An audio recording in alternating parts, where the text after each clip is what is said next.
Hello, how are you? Come on in.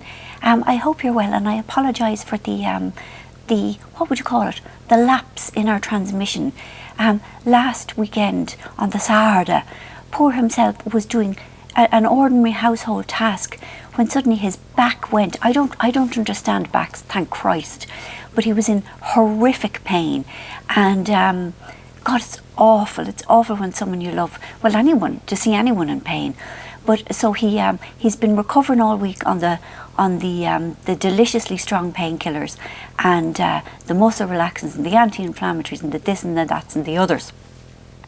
Whereas I have a chest infection, and I am not coughing at this moment because it doesn't happen all the time. But when it does happen, it's really quite impressive. For those of you who remember, what were those lovely things Michael Palin and them lads did? Ripping yarns. If you remember the very sick uncle in The Curse of the Claw, that's me. So I have news, sort of, I suppose, yes. It's Saturday where I am, and on Monday I am going away. I am going to Uzbekistan and then to Kyrgyzstan, which is very far away and not much visited, and it is all Joanna Lumley's fault. She did a fabulous show during the autumn called Along the Silk Road or Revisit the Silk Road, and whenever I see shows to places like that doesn't involve too much sleeping in a ditch, you know, I go all starry-eyed. And part of the reason is I really do want to go. But the other reason is, hold on there now. That was only a mild one. The other reason is not so much that I want to go, but that I want to have been. Do you know what I mean? So that when I come back, I can swank around and go, oh yeah. I noticed that when I was in Tashkent that time. Oh, Tashkent, that's the capital of Uzbekistan. Uzbekistan, it's a country sort of Central Asia, quite north, you know, more north of India and all that, do you know what I mean? Because I think if I go to kind of queer places, it'll make me sound more interesting than I am, because I'm not very interesting at all. And mostly I like to go on holidays to my own bedroom. I would love, Jesus Christ, you know, I'd feckin' love that. I'd love if I could pack, you know, 23 books and get into bed for a week. I'd love it.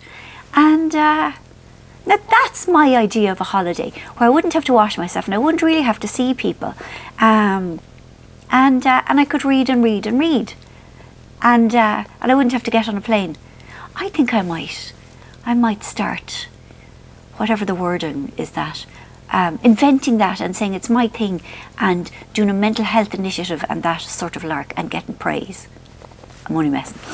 Hannah, I saw Hannah on the Friday before his back went queer, and she is just the most wonderful person, the most beautiful, the sweetest. She's a real rowdy arse, do you know? She's a real way merchant. She likes to be in the thick of things. She likes where the crack is, you know. That's the kind of person she already is. I think I've said this to you before. She will not wander alone in a forest reading a slender volume of poetry to herself. She will know where the after party is, and she's just fantastic fun and so sweet and so beautiful. And her walking is really very good. Well, not very good. She can run. You see, this is the thing. She went straight from crawling to running. That's the kind of person she is. She had no time for this walking sedately malarkey. Hannah runs. Now I'm going to tell you about books. Now the first one, I can't find it. It's a book called Elsewhere by Rosita Boland. Elsewhere, Rosita Boland. And it's a memoir in the form of a travel book.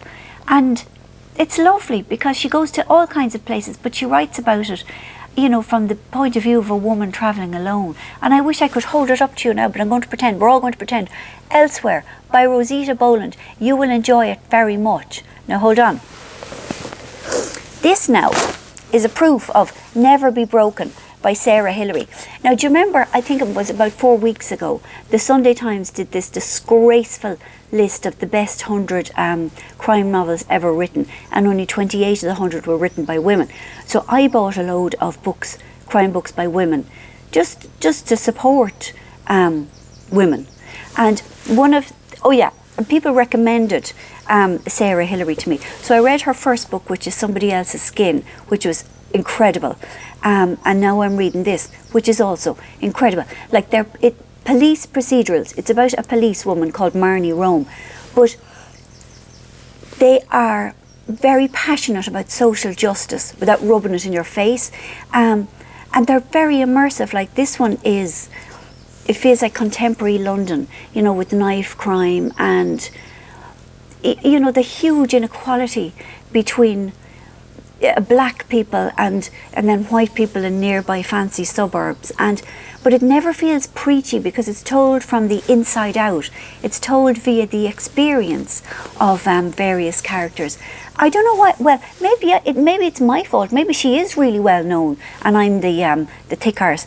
But I went from her first book and leapfrogged over 4 others to go to her most recent, but I'll be reading them all, and hopefully over the forthcoming weeks I will be able to tell you about loads, because I bought loads around that time, and I'm reading them in between when I have to read other people's books.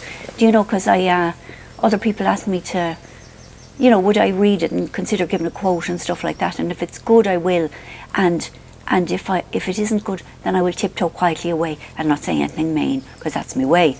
Now, but while we are away, we will do lots of photos and films, and also I'm on Instagram as well as Twitter now, and I am loving Instagram. It's so rare for people to be mean. And it's not that my Twitter followers are mean, because they're not. But, you know, the world can be very, very sad. I mean, the world is very sad. And I sort of felt it was my responsibility to know about it, of course, and to call out badness. But it does take a price, you know. It does cost me peace of mind. And sometimes it's just nice to be removed from that for a while. I mean, obviously I'm not saying that I can stick my head in the sand, because that's no solution, is it? It isn't. No, it isn't. So today is Saturday, and it is Redzard the Elder's 11th birthday. So we'll be going over for cake and singing and banging the table, and Hannah and Old Woman, and I really like all that. I'm very, very lucky. I love all of them. Shower. So I hope you're well, and I will be reporting to you, probably not live,